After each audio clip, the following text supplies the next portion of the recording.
Apollo 11 was filled with vivid experiences. One that comes to mind in my case is the flying through the moon shadow and seeing the sun eclipsed by the moon as we approached it. That was a very spectacular sight.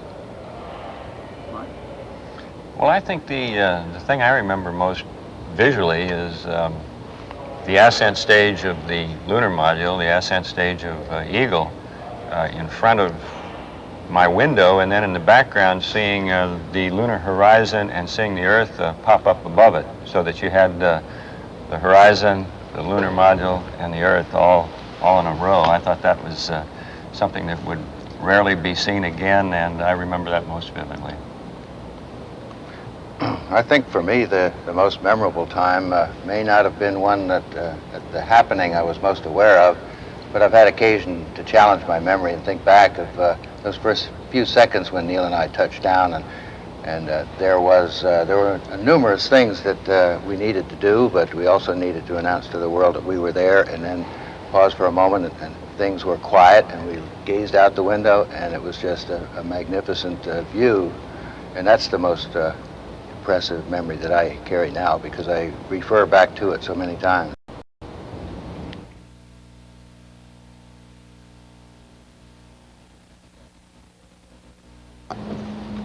I think perhaps the final descent to the lunar surface was, for me, the highlight of the flight. It was very challenging. There were a lot of unknowns, and it was, for a pilot, it was a wonderful experience. There's so many things that can go wrong on a trip to the moon and back. It's sort of a long and fragile daisy chain of events, and I can remember being in the mobile quarantine facility, the little house trailer aboard the aircraft carrier after we landed in the Pacific, and thinking, gee, none of them did. None of those little links broke, and to me that was the amazing part, that everything worked in sum as well as it did. I think the most rewarding part of Apollo 11 was having it to be the major event in my life, which changed my life entirely and gave me an opportunity to reorder priorities and chart a course off for the future based on a new life of being a representative of the human race, having done a very significant thing. And it's enabled me to deal with that in a way where I feel very confident about the future and my participation in helping to shape the future of the space program.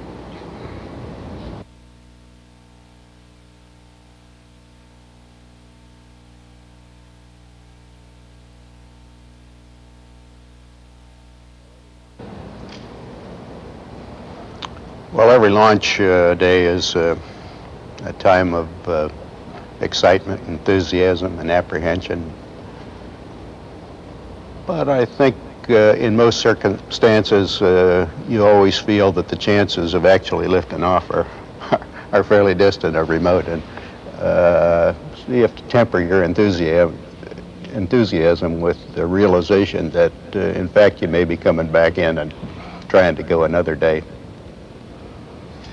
I agree with Neil. It seemed to me that that time I was most interested in just getting that thing off. Above all, I did not want to recycle, to have to empty out those gigantic fuel tanks and try again a different day. I just desperately wanted to go on the 16th of July.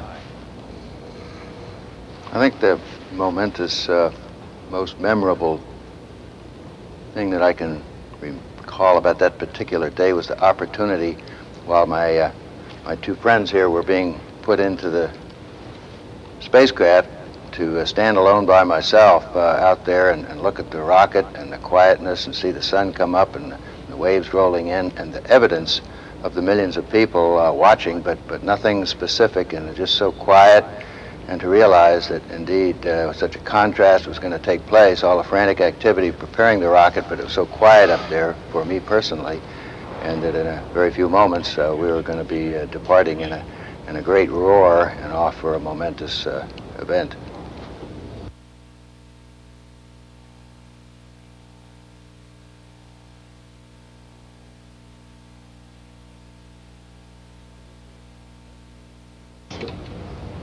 Well, I think the impressions of the moon started much earlier on our approach, thousands of miles. As we got closer and closer, we could see more and more.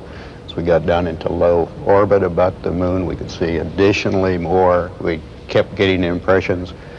Then the final descent, you got closer, and after landing, of course, we were very close. We had hours to stand there a mere 15 feet, say, above the surface, and look at pretty much everything that was available out the front windows.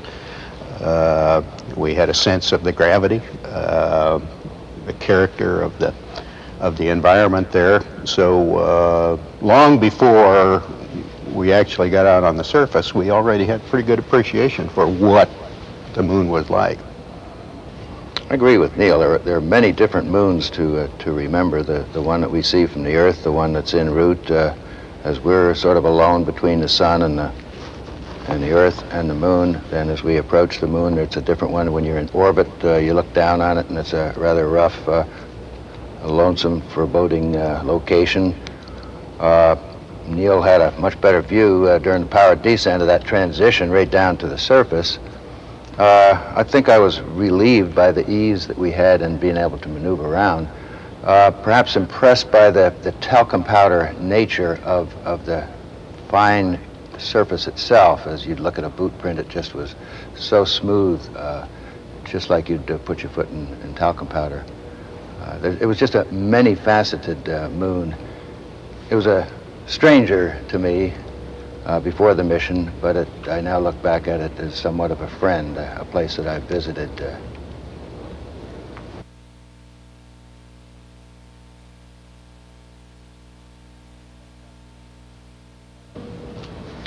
Well, the thing about the moon that I thought was peculiar was that it seemed to depend on the angle of the sun. When the sun was almost overhead and it was noon down below, the moon appeared to be a warm and a friendly place. On the other hand, near dawn or dusk, it became very foreboding looking. The craters cast very long shadows, and the place looked distinctly unfriendly. So I was intrigued by the contrast based purely on what angle the sun happened to be coming from.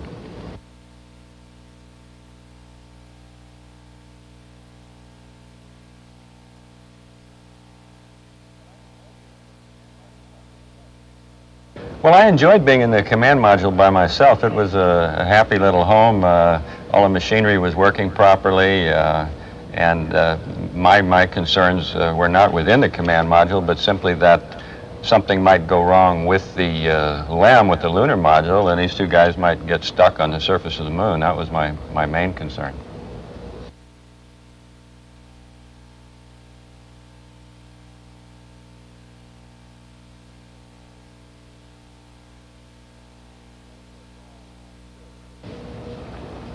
Well, of course, all three of us had flown in orbit before and seen the wonders of Earth as seen from space.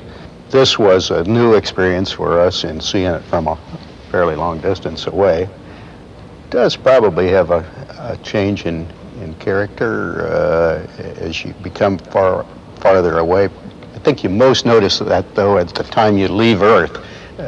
When you're departing at a great rate, it's very clear that this is an unusual experience. Well, the Earth, as it appears from the moon, is a very small and fragile object. And when you think about it, that's not an inaccurate description. Certainly, a lot of the things that we do down here can affect the balance in a very fragile way. The greenhouse effect we're noticing today, for example, the changes between a healthy atmosphere and an unhealthy atmosphere are very subtle, very, very fragile, and you sort of get that feeling when you look at the Earth from a great distance. When we're on the surface of the moon, even though the Earth was only a slight 24 degrees off the vertical, there was no attraction on my part to divert my attention from where we were and what we were doing, to look up at it, except for the one time when we tried to take a moving picture, or a stirring picture, a memorable picture. And it certainly, in retrospect, looked awfully small. Personally, there was a time when an ironic thought sort of filtered through my mind that here Neil and I were so far away from home, much further than people had ever been, and yet at that same time there were more thoughts, concerns back so far away on what it is that we were doing at that very moment. And I thought that was very unique in the history of mankind.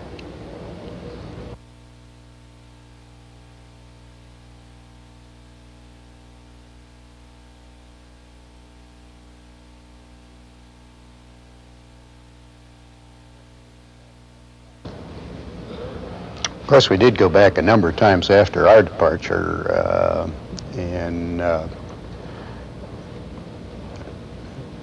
for a combination of reasons, that program was terminated in favor of other new initiatives.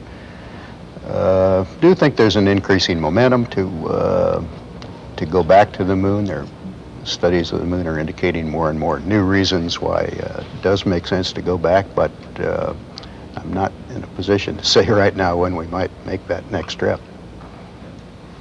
I'd prefer to see us go to Mars rather than go back to the moon, unless we need the moon as a stepping stone to Mars. It could be that in studying Mars, you will discover that the best way to do it is by way of a base on the moon, and if that turns out to be the case, well and good, but I see the moon really not as an end in itself, but really a stepping stone to deeper space, to Mars and to the planets beyond. I look back on those days now of landing on the moon, and I try and put myself in the position of the historians, maybe even off into the future, that look back and see that it was an international challenge and response that prompted the president to chart a course for this nation to go there. And but getting to some specifics, I'm aghast that just almost exactly 6 years to the day after we left the Earth to go to the moon and land, we launched a mission that, in essence, gave the Soviets the ability to say that they're equal to us technically, and then we proceeded in the next 6 years not to even fly one human in space. And I think it's going to be inconceivable when future historians look back and see that what a tremendous capability was put together by one nation, and then it was sort of set aside and laid to rest. I hope that we don't do that in the future. I feel that as humans expand outward, that they should be in a gradual, continuous, self-sustaining way, and I suspect that it will involve visiting the moon simultaneously or in melding together with our growing visits of humans to Mars. I would expect to see them happening at about the same time, and we've used the moon where necessary to prove out things. I agree with Mike that the nation needs a strong goal, strong objective, and Mars is a much clearer one to use as our compelling drawing force into the future.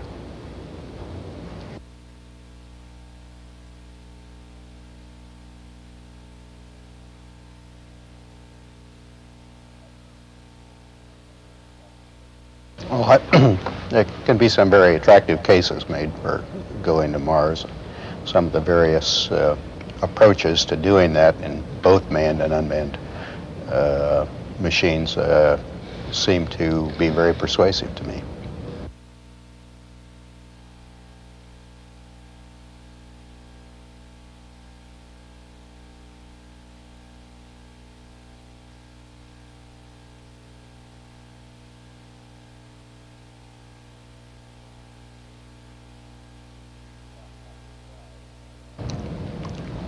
Well, I'm not surprised. I would have preferred that we would have already had a permanent presence in space.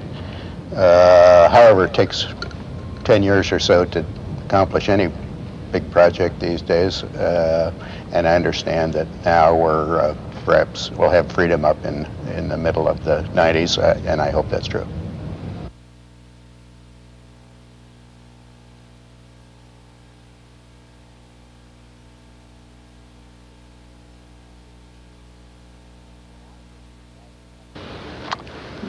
Well, I would advise them not to take my advice. It's a rapidly changing world. Science and technology evolve at a rapid pace. The things that my experience would dictate are 3 decades old and are probably not applicable today. But I am encouraged by the fact that there are so many people asking those questions, which seems to assure me that our future has a great deal of promise. Well, I think a Martian astronaut would probably be better off studying the voyages of Vasco da Gama or Lewis and Clark rather than he would listening to 3 people who'd spent only 8 days out on the road. Round trip for a Mars mission is going to be in the vicinity of 2.5 years, and that's close in duration to those of the early explorers.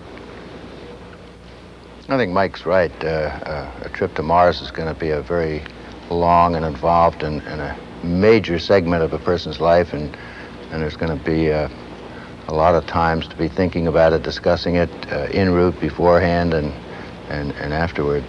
I don't know as our advice would be that pertinent to anyone at that time.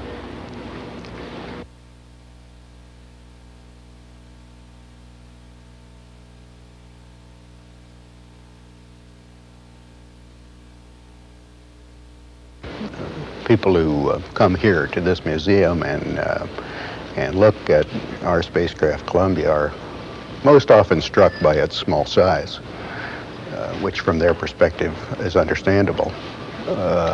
From our point of view, the command module was a wonderful improvement over our previous spacecraft, which were really cramped. And so we enjoyed the luxury of a big volume machine. Yeah, I thought we had amazingly good accommodations. We had hot and cold water. The food was even edible. All in all, it was a nicely packaged small enclosure, and we could comfortably have stayed there far in excess of 8 days. I think it was a treat. It was certainly a major step upward. It was a marvel of technology, and had the company of 2 enjoyable people to keep us occupied.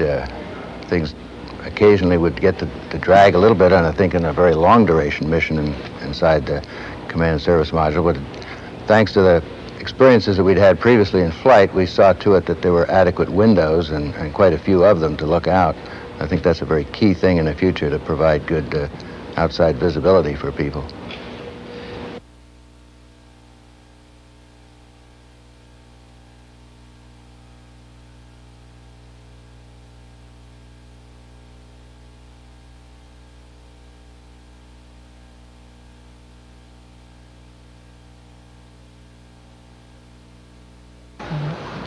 in our simulations, we're accustomed to having a large number of these kinds of difficulties, and we had in fact simulated landing with very small amounts of fuel left. So I didn't feel that this was an oppressive situation. Not that we weren't concerned about it.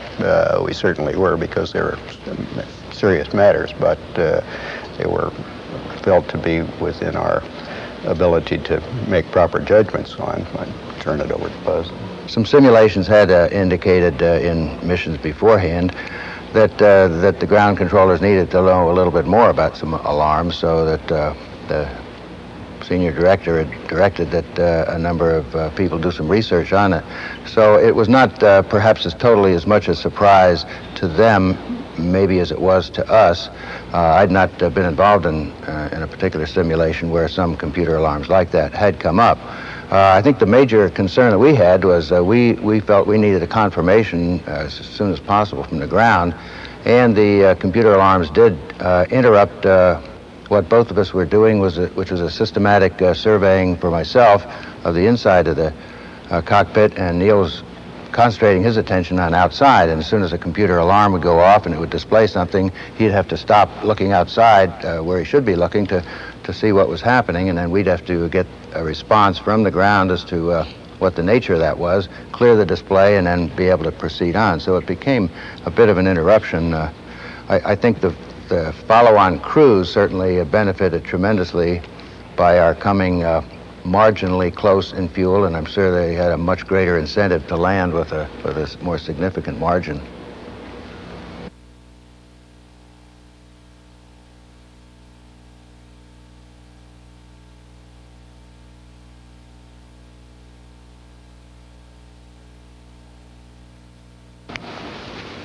Well, actually, I didn't worry about it until after landing, because I guess in my own view, we didn't have that good a chance of completing a successful landing.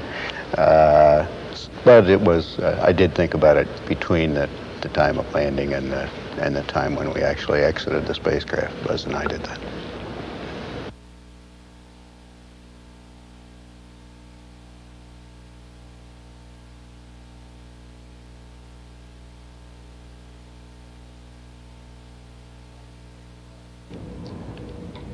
Well, I think it certainly was. There was a lot of discussion before we went just how certainly we represented all of mankind. The plaque that we left on the surface of the moon indicated that here men from the planet Earth first set foot upon the moon. We came in peace for all mankind. But I think all of us were, with varying degrees of some service to our country that had been a major investment in our life, were most aware that this was a national response to perhaps an international challenge of our capabilities in engineering and technical prowess by the Soviets, and that we certainly were, in retrospect, responding, in a sense, and charting a course which was a national response. And because of the major events that took place as a result of the teamwork that we had between the government, academia, and industry, I've certainly felt that the American flag is what belonged there. It's characteristic of previous explorations to plant a symbol upon arriving at a new shore, and it indeed was a philosophical moment of achievement. It was also a technical challenge, as we found that the flag didn't exactly perform as we put it together, and it didn't stick in the ground exactly the way we thought it would. There was no breeze to wave it, so we had to maybe artificially create a little breeze. So it was a great mixture with, I think, a sense of pride, and it will be a remembering event, photographing individuals alongside the flag.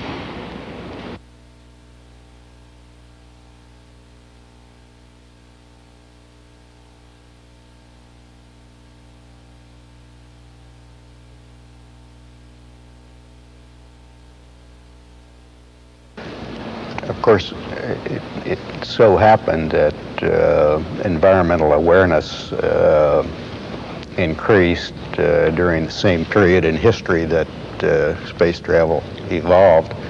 and there have been various efforts to correlate those two events. Certainly, the views from space have given all of humanity an increased appreciation and awareness of this planet.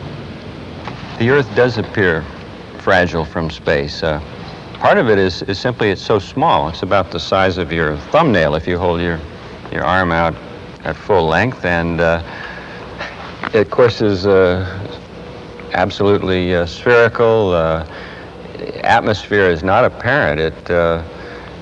It shines. It bounces the sunlight very well. So you have this very small, very shiny spherical object, and somehow it just appears to me, at least, extremely fragile. That would be the one most fundamental quality that it projects, is one of fragility. I don't know why, but it does. I think it's nice to imagine that voyagers going out to land on another object would reflect back during the mission on how fragile the Earth was. I have to be honest with you. I was particularly concerned about what we were doing. It was a narrow corridor of that fragile body in the atmosphere that we had to aim for, and that would enable us to get back. I think after the fact, reflecting back, certainly technology and the advanced nature of society in using resources has caused us to become more sensitive, more concerned about our environment, because we're using things, materials, resources that tend to damage that.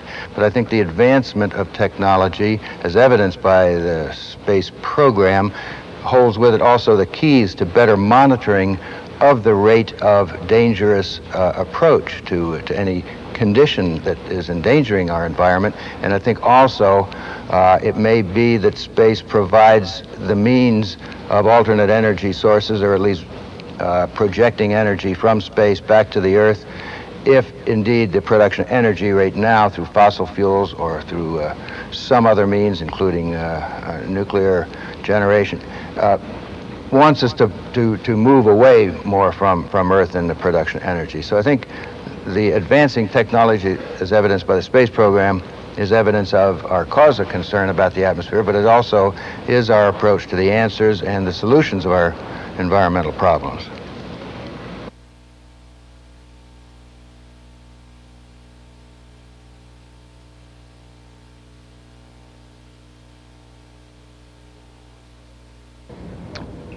To me, the important thing is that we learned that human beings can operate successfully on the surface of another planet.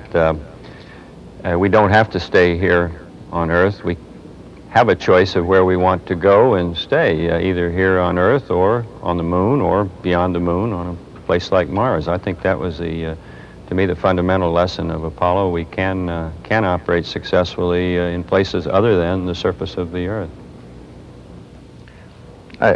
Going to the Moon certainly was the first expedition departing the Earth and viewing back on the Earth, and in its very simplistic initial challenges that it gave us ways of looking at other planets in the universe, and gave us a better perspective as to how to look back on our own planet and to make judgments as to its origin and perhaps some of the dangers that it might face in the future, and how to go about analyzing that. Certainly the Moon had many contrasts. It's not a live tectonic body. It's a very dead object created by combinations of volcanism and meteorite impact.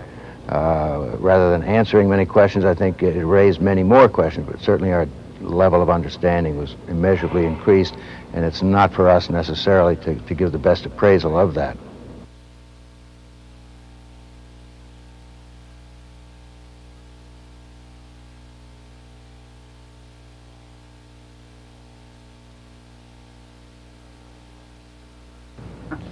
I'm very reluctant to advise young people as to what to study. The requirements for space travel keep changing. They might want a test pilot one day, a physicist the next, a medical doctor the following Tuesday. I think what is important is that children do well in whatever field they they choose. I think excellence is the key to it, and I think excellence is a lot more important than excellence in a particular field. Excellence in whatever field they feel suits them best. Space and its frontiers certainly are new and challenging, and because they're new and challenging, they're also uncertain, and I think anyone aspiring that as a career field has to be equipped with a lot of patience and the ability to cope with things not turning out exactly the way they may perceive that they would ahead of time.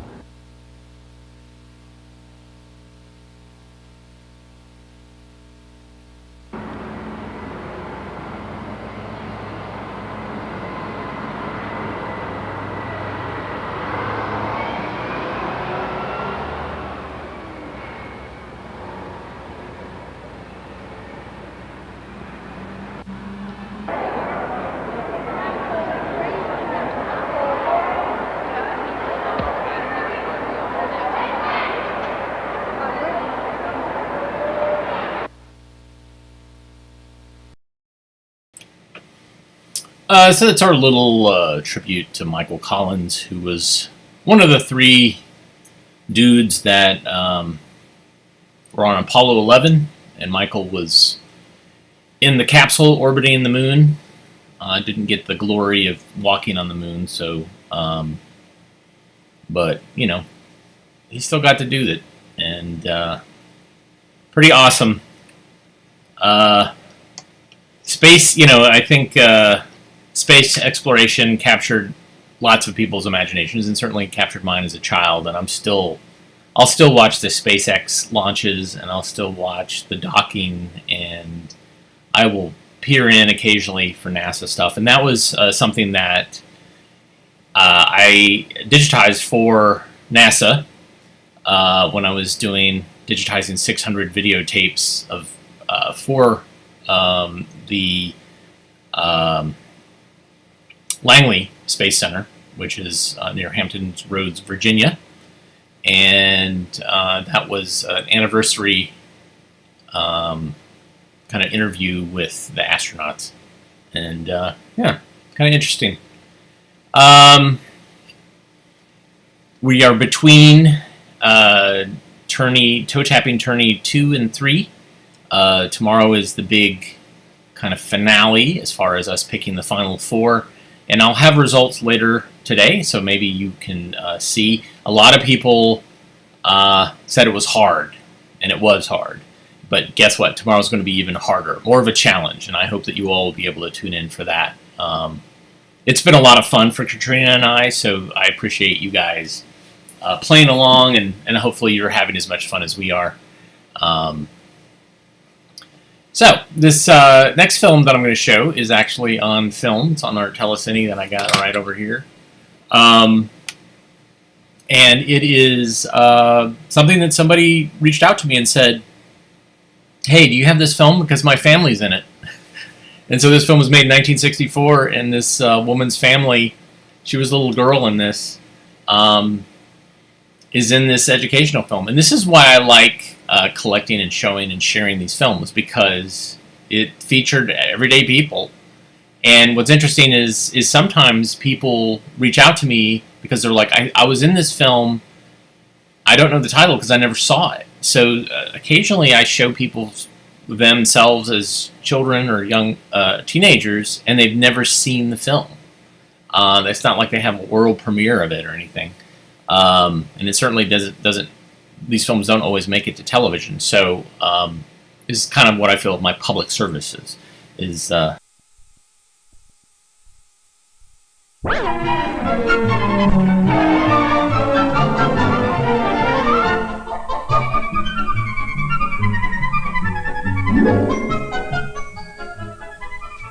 Today is shopping day for the Martins.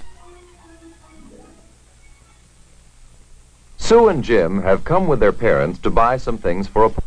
How much food will they need? That question of how much is an important one. Let's see how the Martins answer the question of how much as they use different kinds of measurement in their shopping. Sometimes we use general measures, such as small size or large size.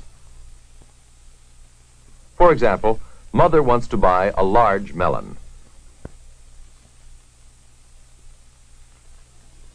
Usually, it's pretty easy to tell a large size from a smaller size. It's the larger one Mother wants. What about the next item on Mother's list? 4 large sweet potatoes. Large size is not a good measure when you can't tell which is larger by just looking. See, Sue has chosen a round, plump potato, while Mother has chosen one of the long, thin potatoes. Which one is actually larger? To answer, we need a more exact measurement to decide which is larger. Let's think it through. We could width, but the shapes are irregular and hard to measure this way. The more accurate measure would be by weight. Weight quickly tells us that the long, thin sweet potato is the larger by weight. So measuring by weight is one way we can be precise and exact.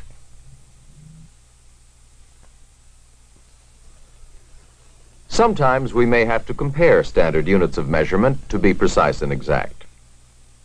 Oranges are often sold by the dozen. When we measure by the dozen, we're measuring by number of items. Here, a dozen oranges costs 79 cents. However, oranges are sometimes sold by weight. Today, 5-pound bags of oranges are selling at the same price as a dozen loose oranges. Dad thinks they'll get more quantity for their money buying a dozen oranges. Jim thinks they'll get more quantity buying 5 pounds. Who's right? Let's compare the units of measurement. If we measure by number of items, we see that the 5-pound bag contains 15 oranges. More oranges than in the dozen. But by size, the oranges in the 5-pound bag are slightly smaller than the others. To measure exactly, we must compare the 5-pound bag with the weight of the dozen loose oranges. So the dozen loose oranges, weighing almost 6 pounds, will be the better buy for the Martin family. In this case, the problem of how much was answered by using units of weight as a measure. Let's remember, though, that there are times when weight is not an exact enough measure. Liquids, for example, are usually measured not by weight, but by the volume or amount of space they take up. The basic unit of liquid measure is the fluid ounce, but fluids may be labeled also in gallons, quarts, and pints as well as fluid ounces. This bottle contains 1 pint and 8 fluid ounces. Mother and Sue are wondering, though, will they have more syrup if they buy 2 of these 1 pint 8-ounce bottles or one of the larger bottles? Sue is remembering what she knows about the units of liquid measurement. If we measured the syrup, we'd find that the total amount of syrup in these 2 smaller bottles measures 48 fluid ounces, while the syrup in the large bottle measures only 32 fluid ounces, or 1 quart. In this case, then, Mother and Sue will buy more syrup by purchasing the 2 smaller bottles. Here comes another problem in liquid measurement. For her party, Sue wants to make some fruit punch. This can of fruit juice concentrate contains 1/2 pint. With water added, this will make 1½ pints of fruit punch. Sue has invited 6 guests. If each guest drinks an 8-ounce glass, let's see, that means we'll need 48 ounces of punch. The problem is, how many cans of juice concentrate will make 48 ounces of punch? Sue knows that a 1/2 pint can contains 8 fluid ounces. We can make 1½ pints of punch by adding a pint of water to the concentrate.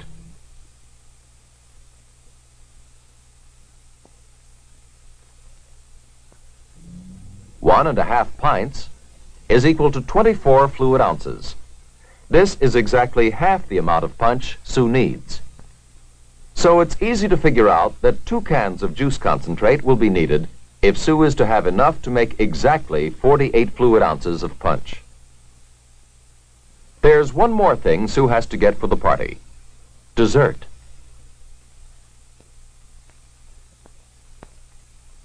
Here's just the thing: fresh strawberries. These strawberries are also being sold by the pint. But in this case, the pint is not a unit of liquid measure. The kind of pint used as a measure for berries is a dry pint, a unit of dry measure. In liquid measure, 2 pints equal 1 quart. The same is true of dry measure. 2 pints equal 1 quart in volume.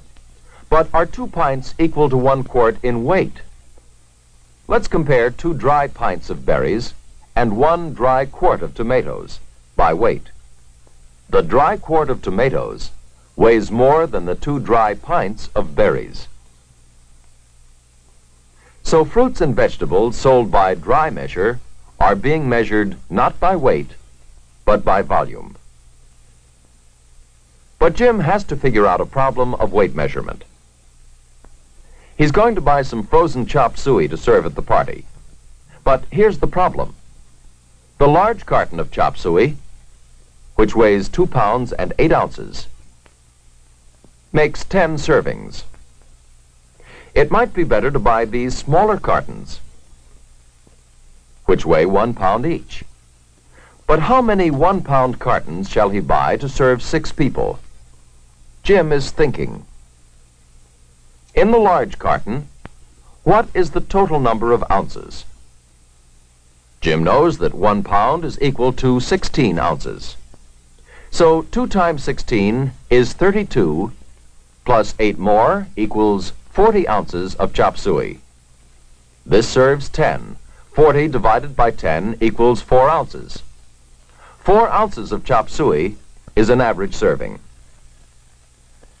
But Jim needs 6 servings. 6 times 4 equals 24 ounces.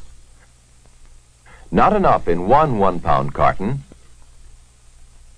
More than enough in 2 cartons. Way too much in 3 cartons. The 32 ounces in 2 1-pound cartons will be enough. So Jim puts back the 40-ounce carton and takes the smaller cartons totaling 32 ounces. Knowing how much we're buying, then, depends on how well we can use the different standard units of measurement. But we haven't seen all the units of measurement used in the food store. Some items, such as clothesline, are best measured by length, inches, feet, and yards. Still other items, such as wax paper and metal foils, can be measured by length and width in units of square measure. Finally, we have to use another kind of unit of measurement: money. Money in standard units of dollars and cents is one measurement of value. This kind of measurement is as widely used as the others we've seen. Measurement by specific numbers. Measurement by weight. Measurement by length. Measurement by volume. And measurement by size. All measurements are useful tools. They're used in answering the important question of how much. We'll be asking ourselves the question of how much not only when shopping, but in many other things we'll do every day.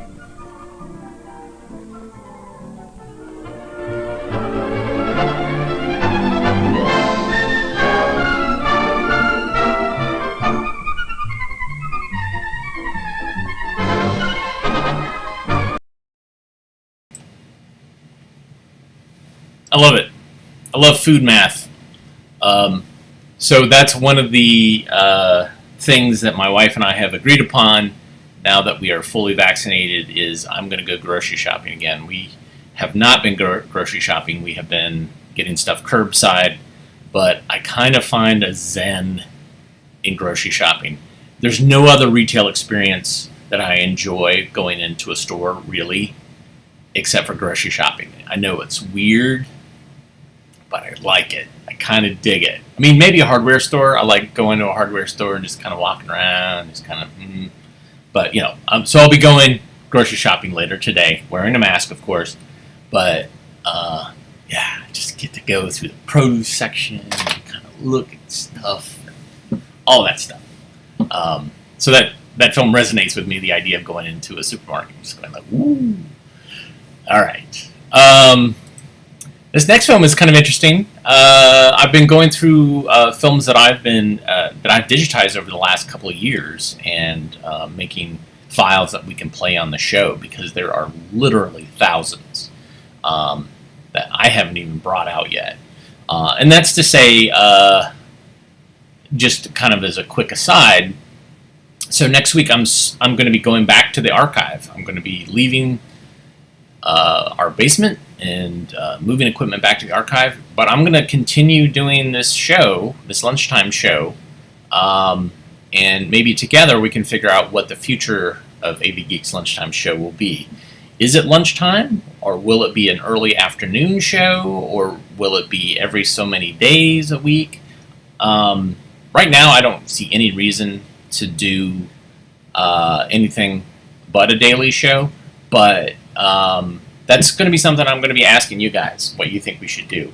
I enjoy doing this at lunch. It's a great thing, and I am going to continue doing this weekly, every weekday, maybe until things get too busy where I'm traveling too much, and then I might scale it back. But right now, I have no compelling reason. I really enjoy showing films to you, and I enjoy your comments and your eyeballs. Let me borrow your eyeballs to play with. So we'll just keep going. So anyways, here is All the Self There Is.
This is Dr. Fay Biles, director of the PEPI Project, who is excited about the new physical education, with its emphasis on humanizing and personalizing class experiences to meet the needs of youth today who are asking, who am I and where do I fit in?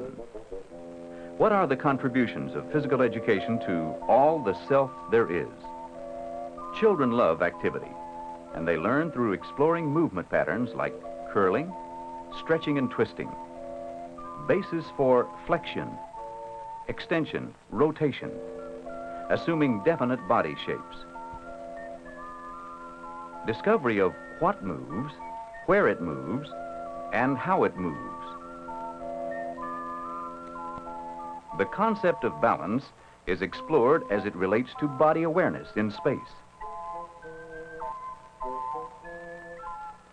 Space-time relationships are established within various learning environments that are fun and different.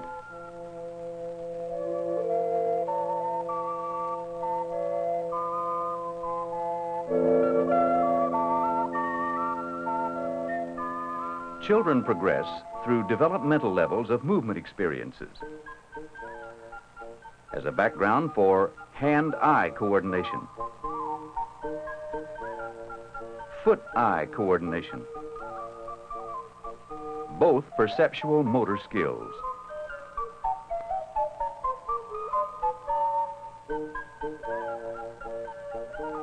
Tracking a ball and catching it just at the right moment. It's fun to cope with an ever-changing environment. Meaningful movement experiences provide the setting and the freedom to accept a challenge, solve a problem, succeed in self-testing activities.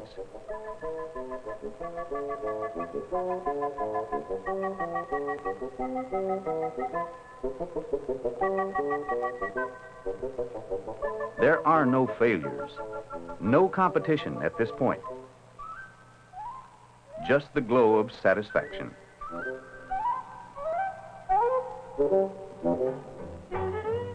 Earlier rhythmic activities have provided the basis for introduction to simple folk and square dances, to lively music and intricate step patterns. Music and movement, the language of youth.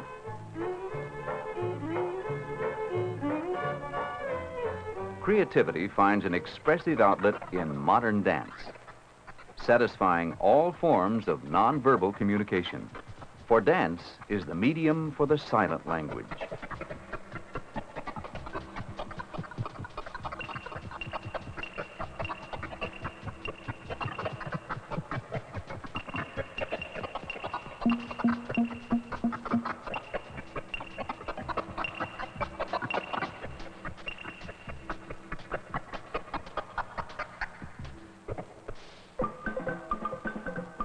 In the new physical education, emphasis is on the individual and the achievement of self-confidence. To experience what the total self can do, and with total competence. Adolescents require the types of movement patterns that help improve the typical clumsy coordination. Perception, practice, and poise are enhanced when sound principles of movement are understood and put into action. A keen awareness of self and space control and perfection of form. The new physical education is built on a concept of totality. The outcome, a knowing, feeling, moving human being.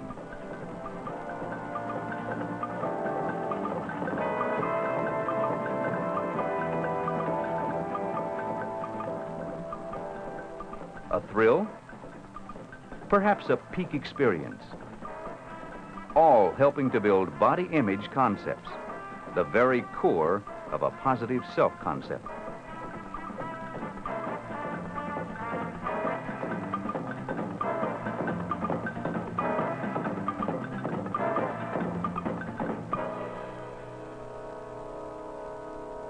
Adolescent boys and girls are very much aware of body image and need a program of self-improvement. Hopefully, a smoother transition to adulthood. Ropes and rhythms, a fun way to physiological fitness and habits for a lifetime. The kind of health insurance one can't buy.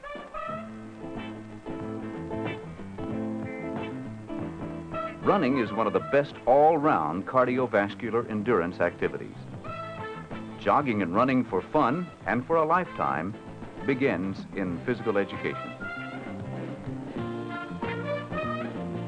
A test of fitness. To carry another person 5 miles to safety. Objective accomplished. with accolades and awards, a tribute to personal achievement.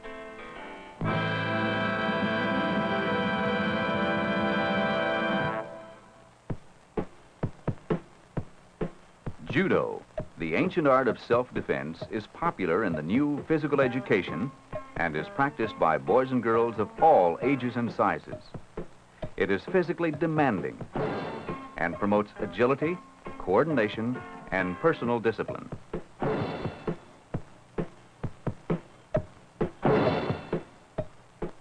Judo and karate help push back the barriers of fatigue, and it teaches self-protection, a significant factor in our society today. Ever popular are the team sports in junior high school, all emphasizing cooperation and keen competition. Respect for rules and regulations must be learned and practiced. Team sports provide the laboratory for self-discipline that heeds freedom.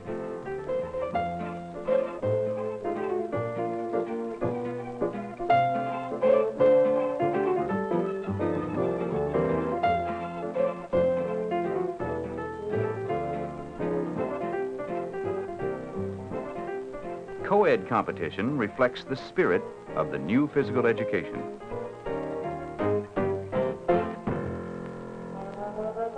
Spectatoritis, unfortunately the favorite American pastime, and the all too familiar frantic round of golf, played from a golf cart.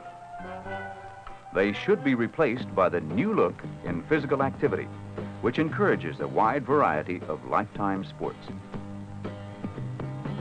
Lifetime sports skills are introduced in physical education classes, and then individuals are encouraged to pursue the sports in the beautiful out-of-doors laboratories. The return to nature personifies the lifestyle of young people all over the world.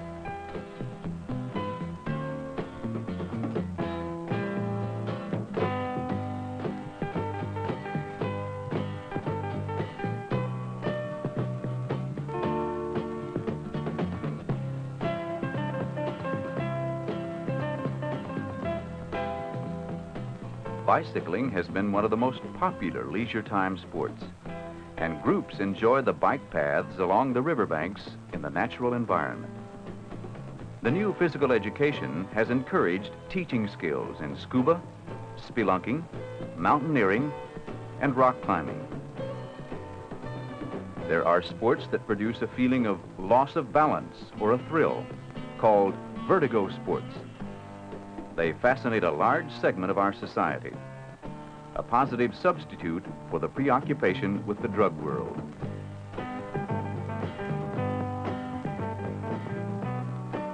Boating and aquatic activities are more popular than ever, and learning safety habits has become a necessary part of the new curriculum.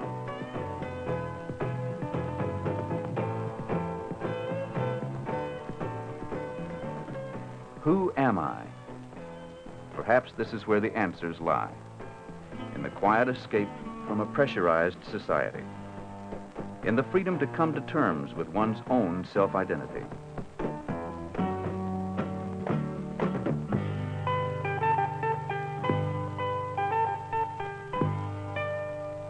The new approach to physical education for modern living features early discovery and exploration of all types of movement experiences, provides early perceptual motor development, nurtures the careful growth of a positive self-concept, and persuades society that a physically active life, from preschool to college, is an absolute necessity.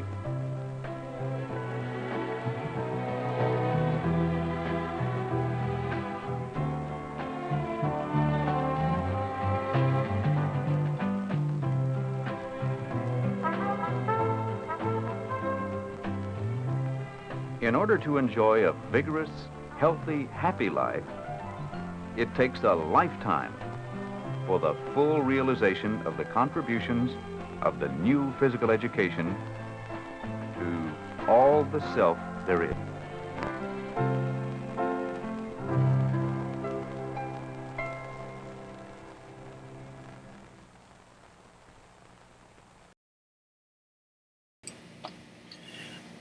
there's always something cheesy when a filmmaker decides to put, instead of the end, they put the beginning or the end question mark. Just, it's like naming a company, instead of something limited, they call it something unlimited. Just don't. I have low threshold for that. Low threshold. So now is the time for us to review the results of yesterday's tournament. If you don't know what I'm talking about, we have been actively competing, taking some of our favorite songs from some of our favorite films and pitting them against each other in competition, and you, the viewers, have been voting. That's what we did yesterday. Tomorrow is the finale, where we pick the final 4. Now, those 4 great songs are going to then, we're going to challenge the Found Footage Festival, who are folks who collect videotapes, and they've picked songs from their favorite videotapes, and we're going to compete. And we're going to have Jim Stringer, tentatively, this is how it's going to work. Jim Stringer, the guy who wrote Shake Hands with Danger, is going to be the judge. Now, we feel pretty strongly that Shake Hands with Danger is going to be one of the songs competing, so we need to kind of come up with a way so that he doesn't have to vote on his own song. But we'll figure it out. We're going to have a meeting about it, and then it will be something that we'll do in May, and it'll be fun and ludicrous. They're funny people. I've gone on tour with the Found Footage Festival folks, and we have actively competed with our various clips. So anyway, so here is the bracket. If you look to the right, you'll see at the column that says Books Are for Burning, you see a percentage of votes that we got. So Books Are for Burning trounced LSD and Cider Insanity. Books for Burning was from Magnificent Major and was that awesome kind of disco tech song about burning books. And that beat the kind of lame Salminio rendition of Kick in the Head, which it does have kind of this, it does stick with you. And we did, Katrina and I were definitely singing that song later in the day. Then Telezonia's Pick Up the Phone beat the Teeth Are a Good Thing to Have's musical plaque, animated plaque. So Telezonia, of course, that wonderful film about how to use a telephone. Then Shake Hands with Danger beat Let's Find Something Better to Do. And honestly, there was a percentage of people that were rooting for the underdog, that really liked aspects of Let's Find Something Better to Do. That was with the Canadian film with the owl policeman and kids on a playground, and too many people on a seesaw. But Shake Hands with Danger, unsurprisingly, took the lead there, and but I do like that you folks, when you voted, you told me your reasoning behind it. That really was great to kind of see the thinking process, and to see that some of you just genuinely liked Let's Find Something Better to Do. So, yeah, because it's catchy in its own right. Then VD is for Everybody, and Destruction, Fun, or Dumb. That was the closest competition, and some people liked VD is for Everybody because it's show-tuney, but Destruction, Fun, or Dumb, some people like that 70s cop kind of feel to it. So I'm happy. We like all the songs, so I'm not happy. I'm not sad with the choices that were made, but I am going to say, so tomorrow is going to be, we're going to have the competition with Acid versus Drugs Are Like That, Duck and Cover versus Malaka Palaka Doo to Skip 2, Books Are for Burning versus Pick Up the Phone, and Shake Hands with Danger versus VD is for Everybody. It's going to be hard. And we might also show some of the honorable mentions that we picked that we just didn't have time for in our bracket. So, but thank you for voting. It's been a lot of fun for us, and again, I hope it's been fun for you. Okay, this next film is, I think it's about responding to a chemical disaster. The Vital First Minutes.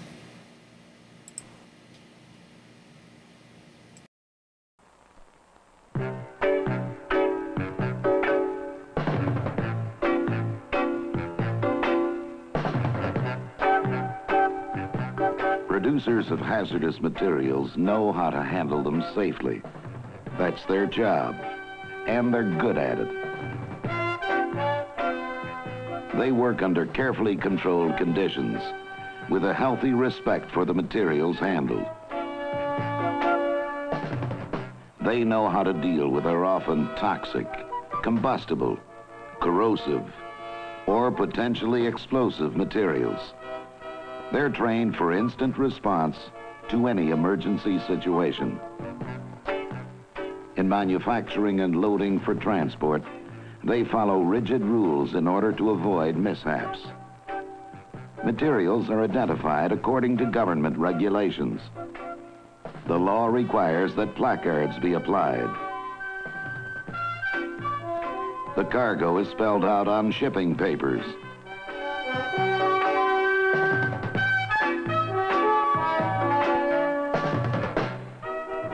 It's vitally important that carriers know the nature of their cargo and transport it in proper equipment designed and built to contain and transport hazardous materials.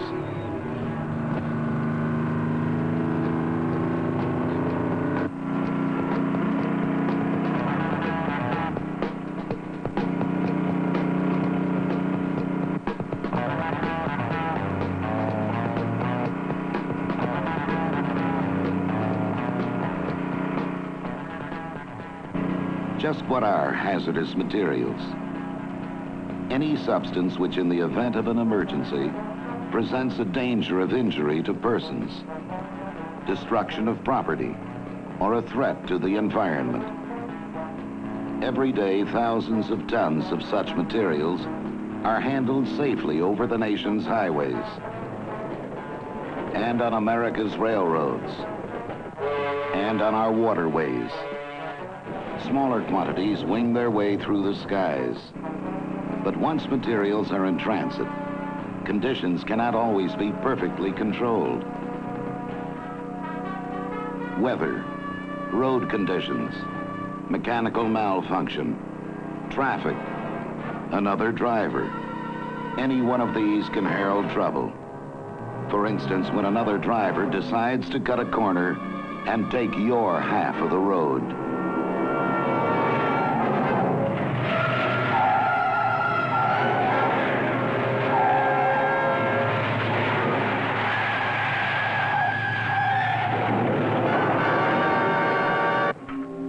Accidents, unpredictable incidents, can and sometimes do happen, involving the unintentional release of hazardous substances.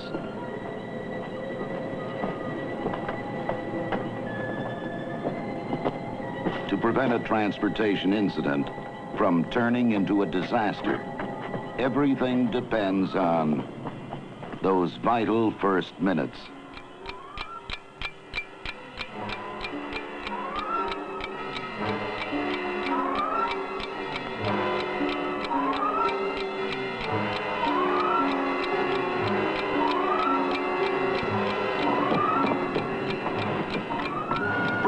Break, 10-100, tank truck down between Elms Road and Fork Road. Cargo, corrosive liquid, repeat, cargo, corrosive liquid, 10-100.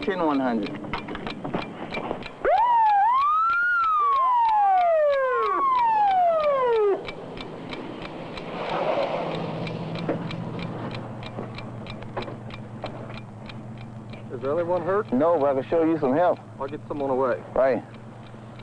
Line 27 to headquarters. Be advised, we have a 1010 property damage involving an overturned tank truck with chemicals. Be on Route 4. I'll be between Fort Road and Adams Street. Request fire equipment and ambulance personnel.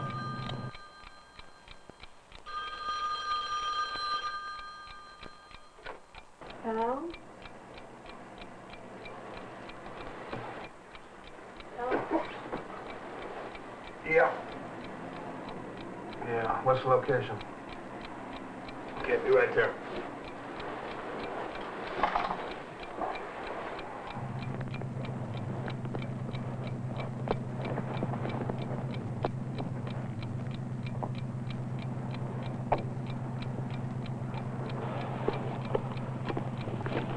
Hey. How you doing? What kind of a load you carrying? Oleum, 40,000 pounds. Oleum? Yeah.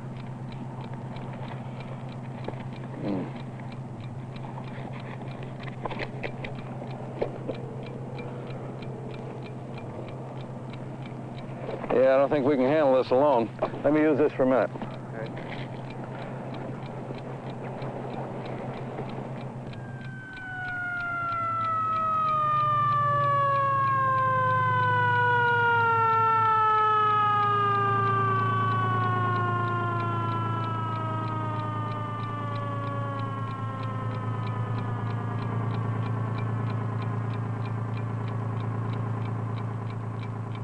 Bill, here's the shipping paper. Call the dispatcher, tell her what we've got on our hands here. She'll know what to do, but do it right now. Okay, Keith. Mike, call Frank Hawkins. Tell him we need a front-end loader right now, and we need a truckload of dirt as soon as he can get it. Right, okay?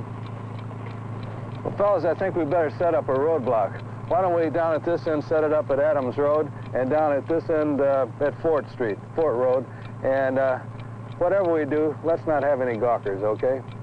We might have a little problem here tonight. I really don't know this stuff all that well, but it could be bad. I think we better keep people upwind. Okay, I'll give you down here plenty of work. Yeah, we don't want any fumes to get to them, and I think that'd be the safe thing to do. Okay, doke. Yes, sir. Would everybody please get back in their vehicles? We have to keep this roadway clear. Sir, get in your vehicle. Is this your car? There's been an accident up here, so we have to keep the roadway clear. Miss, do you have a vehicle here? Would you please go and get in your vehicle? Ma'am, please, move on. We have to keep the roadway clear. No, I have no idea at all, ma'am, how long it'll take. Your best bet would be to go back about 2 miles and take a left. That'll be Route 7. That's the shortest way around. That's really the shortest way to go. That's the shortest route, sir. Engine 12 to dispatch. Be advised, we have a truckload of oleum on its side and leaking. Chief would like additional information on this. In any transportation emergency involving chemicals, accurate information about the materials is needed immediately. It can be obtained on a 24-hour basis from a Manufacturing Chemists Association service called Chemtrek by dialing this toll-free number, area code 800-424-9300. Do you have a chemical emergency? The caller provides as many details as possible. Name, The location and description of the accident, the name of the chemical cargo, type of transport, the shipper, environmental and weather conditions, and any other factors the Chemtrek communicator needs to know in recommending a correct course of action. The communicator then advises what to do and what not to do to bring the situation under control. Chemtrek will notify the shipper, who in turn will supply additional information. Single. What's the nature of the accident? Overturned, leaking, punctured. And may dispatch qualified personnel to the scene of the incident to aid the local emergency response team.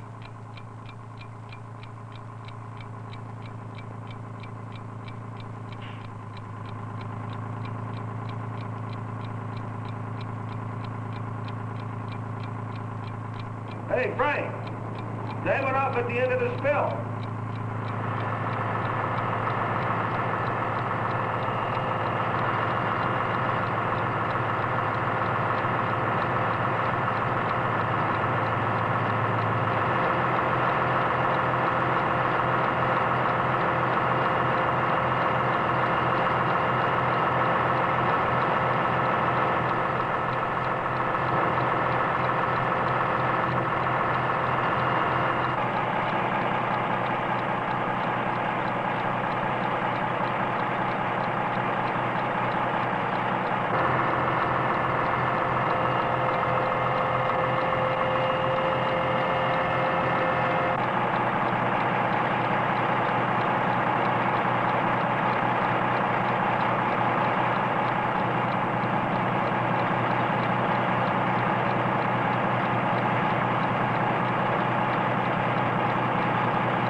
What you've seen is a transportation emergency being handled properly.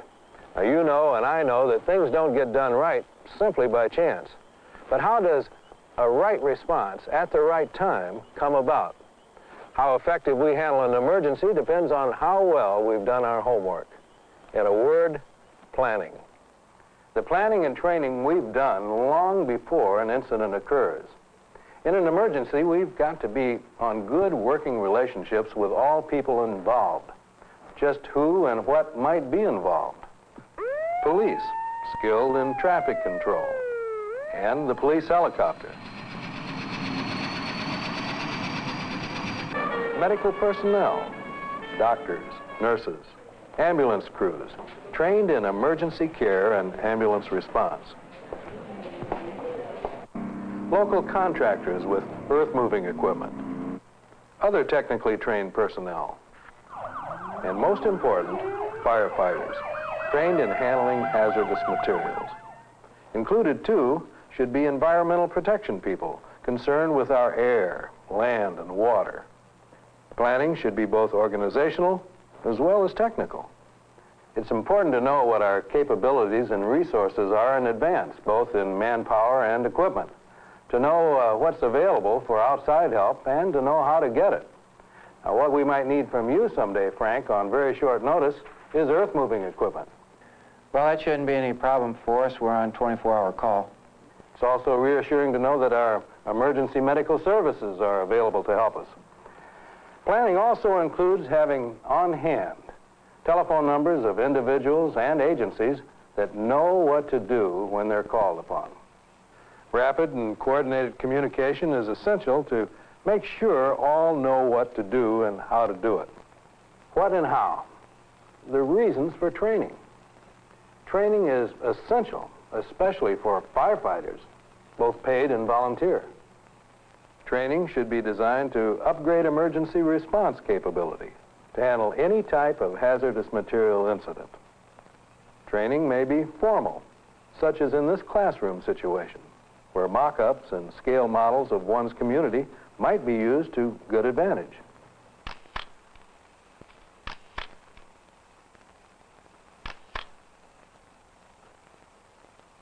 Or it might be quite informal, as in this fire station training session. But whatever, all training should cover the characteristics and behavior of hazardous materials under the various conditions in which they might be released.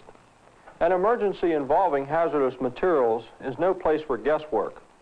Identifying hazardous substances from shipping papers is one thing. Knowing what they can do is something else. And since there are so many hazardous materials, it's really quite a challenge. There are two things which must be considered. First, the initial judgment in the emergency response. Find out what kind of hazardous material is involved. Second, take the action necessary to control the incident. The action taken in the first few minutes can mean the difference between disaster and a quick return to normal operations. Now, you'll recall there are three things necessary to make a fire: fuel, heat, and oxygen. But in dealing with hazardous materials, fire or flammability is only one property. Reactivity, that is violent reaction when exposed to air, water, heat, or fire, and toxicity or effect on health are the other two. Each must be dealt with in its own way. Now let's consider the classifications of hazardous materials as found on shipping papers, any one of which may have more than one dangerous property. Explosives. Dynamite is a good example. Flammable liquids. That is, liquids that give off flammable vapors at 100 degrees Fahrenheit or less, like gasoline. Combustible liquids. Liquids which give off flammable vapors between 100 and 200 degrees Fahrenheit. Kerosene is an example. Flammable compressed gas. Liquefied petroleum gas is typical. Non-flammable compressed gas. Nitrogen is one. Flammable solids. White phosphorus is one. Oxidizing materials. Materials which give off oxygen readily and stimulate combustion. Ammonium nitrate is typical. Poisonous gases, liquids, and solids, like phosgene, aniline oil, and sodium cyanide powder. Corrosive materials, like sulfuric acid or muriatic acid. These materials are corrosive to skin tissue and metals. Radioactive materials, radium is one. Etiological agents, microorganisms and viruses that cause disease. Irritating materials, tear gas is one. Remember now, the placard on the vehicle or the label on the container are only your first clue to the dangers that are involved. You must identify the material. Now let's consider again the three properties which may be involved in a hazardous material emergency: flammability, reactivity, or toxicity, or hazard to health. First, flammability. Acetone, an example of a flammable liquid. One way to deal with this is with alcohol-type foam. A second way is to apply water fog. Now let's consider the second property of hazardous materials, reactivity. A good example is the oxidizer sodium peroxide. It's extremely dangerous when in contact with combustible materials or when it becomes damp.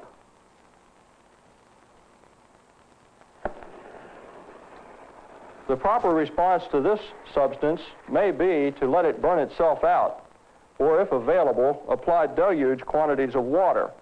In any case, prevent exposure to life and property. Now let's consider the third property of hazardous materials, toxicity or effects on health. This liquid substance is oleum. Its fumes are extremely irritating and also very corrosive. The liquid itself is very corrosive to body tissues. Consequently, emergency response teams need double protection. The liquid itself is extremely corrosive to bodily tissues.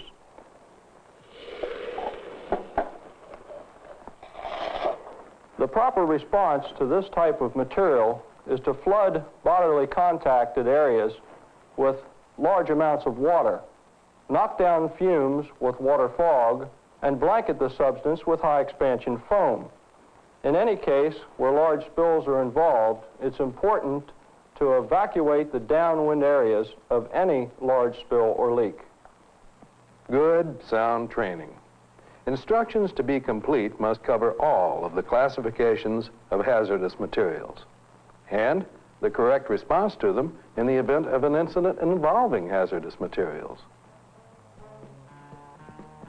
Now, it's true this was but a single incident, and no two incidents can be handled exactly alike, step by step, item for item. But this was a job well done, because effective emergency response measures were taken quickly. The incident was handled without any tragic consequences. No one was hurt, just an incident. Not too pleasant while it lasted, but over now and safely handled. Because sound planning in advance and sound training made sure that the proper people took the proper action. With a command post set up to coordinate the activities of all concerned, communication channels were kept open. Proper agencies contacted swiftly. People swung into action, doing those things they had been trained to do, and doing them well. Knowing that in the event it ever becomes necessary, they will be ready. Knowing that the difference between life and death might well depend on what happens during those vital first minutes.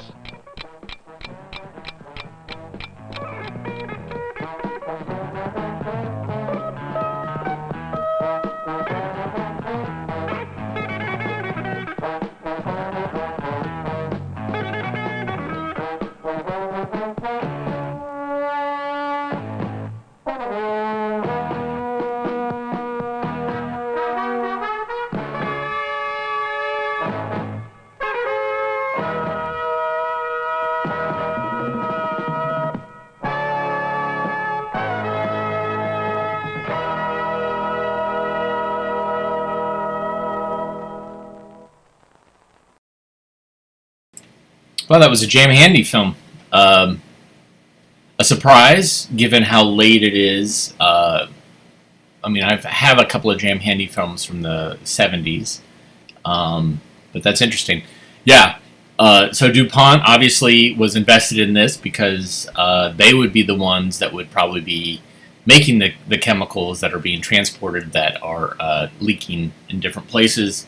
I was reminded when I went to Kodak in Rochester for a film conference and kind of toured around the Kodak plant. And they were kind of a closed system. So the firefighters were Kodak firefighters. The water system was all Kodak stuff. So if there were hazardous chemical spills, they had the team that would deal with it there. And you want to talk about some serious EPA brown site activity. There was lots of chemicals there. But anyways, thanks for joining us today. As always, it's really great to see you guys and see your comments. And please join us tomorrow, Katrina and I, as we do the Elite 8 toe tapping tourney. And you guys will help us pick. It's going to be hard. I don't envy you. But no matter what you pick, it's going to be winners because there's some solid songs there. And they're all great for their own right. So thanks again, everybody. And so tune in tomorrow, 1 o'clock Eastern Standard Time. And watch. I've been doing it like 30 minutes into the show, but we might do it a little bit earlier because we might be showing some other stuff. Some of the honorable mention songs. So, yeah. As always, please rewind. Take care of yourselves. Love each other. And we will see you tomorrow. Everybody have a good rest of your day. Take care.